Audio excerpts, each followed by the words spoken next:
So, what are you hearing about OpenAI's ad strategy on the ground? Totally. So, CEO Sam Altman, as well as other execs, have hinted at an affiliate revenue model in which OpenAI takes a cut of revenue for any product recommendations that a user purchases. But more lately, especially through our reporting, we've been hearing that employees have been actually working through ideas of what ads could actually look like within ChatGPT.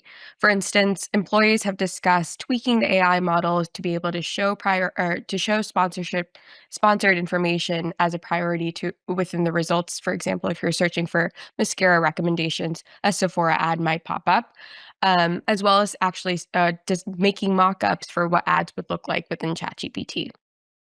I have to say, it's so funny to me that when people think about people advertising on these platforms, Sephora seems to be the example that everyone uses. I mean, I was just watching a TV show last night, and it's Sephora is like the advertiser in chief for these types of stories. Um, so, look, there were a lot of interesting details. One of the things that I found interesting in your story is you talked about how the ads could potentially actually pull not from the acute search result that you've put in, or the inquiry, I guess. It could actually pull from, other inquiries that you've made, 2, 3 days ago, and really your chat history in some cases.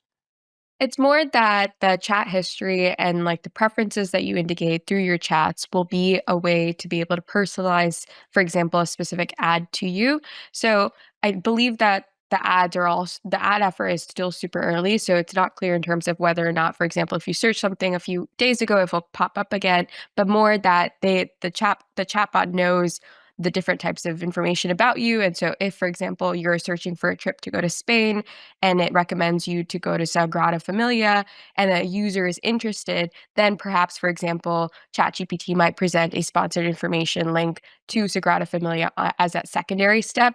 A few other ideas that OpenAI employees have been discussing is a disclosure note to actually indicate that some of the results that you're searching has sponsored information, as well as, for example, a sidebar where instead of cluttering, for example, the main chatbot interface, it may pop up to the side so you can sort of look at it on the side.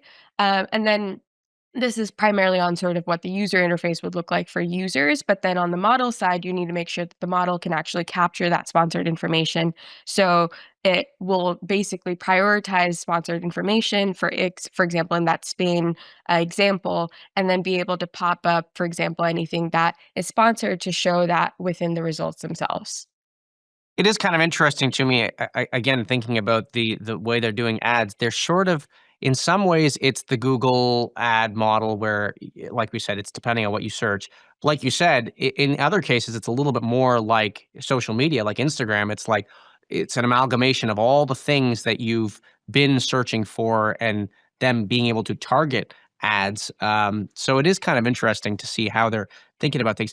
Do we have any estimates from either the company or maybe analysts or people in the company's orbit about how much revenue these ads could actually generate for the company at all?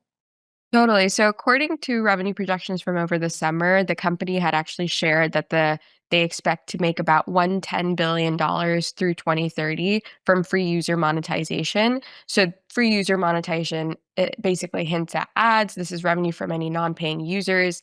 And for this free user monetization bucket of revenue, the average revenue per user starting next year would roughly be $2, but then goes up to $15 by the end of the decade. And the gross margins of these types of products similarly match Facebook's margins as well in terms of roughly 80 to 85%.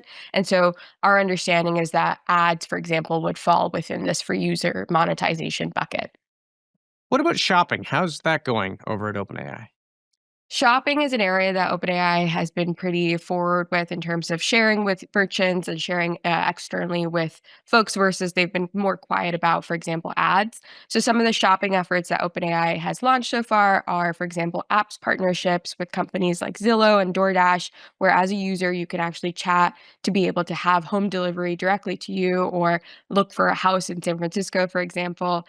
And then they also work with Shopify and Stripe to process in-chat shopping. So again, back to the Sephora example, if I'm looking for mascara and I'm really in a need for the Christmas holidays, I'll recommend something and then be able to purchase it quickly and deliver it to my in-laws' house. And so those are some of the shopping efforts that OpenAI has been really public with, and also just in terms of merchants preparing for this e-commerce push. When OpenAI had launched, for example, a specification to be able to have merchants send their product catalogs to OpenAI, the the OpenAI had thousands of merchants actually on the wait list, and so that really indicates sort of their push in e-commerce and how merchants too are really excited to participate. Right. And speaking of that wait list, again, the detail that was really interesting to me was it's not just the merchants, it's also going back to the advertisers. Advertisers, you reported, have tried to at least start to build some kind of a relationship with OpenAI, and it feels like they kind of have the world waiting on like how this thing is going to play out, and they're still like, just give us a second, to figure out how it's all going to work. Meanwhile, all these merchants are they're like, they're trying to get their relationship points in where they can, I guess, because it's certainly going to matter.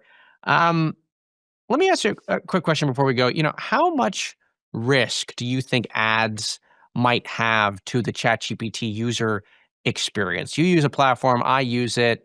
I've tried to do the exercise of, if I were to see the ads, would it make me question the result at all? I mean, how do you think customers think about that?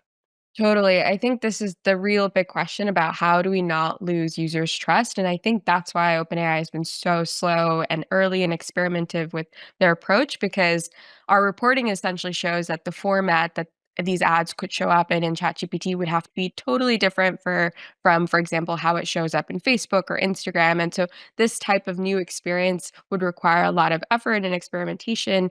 But I think it is a huge risk. It's a big bet. If they can get it right, that means $110 billion through A 2030. If they don't, I think that little they would less, really little need less. to work towards it. Great. Okay, well, Shri, I want to thank you for coming on. Have a great holiday, and we will talk to you when you get back. That is Shri Muppidi, our OpenAI and Anthropic reporter here at The Information.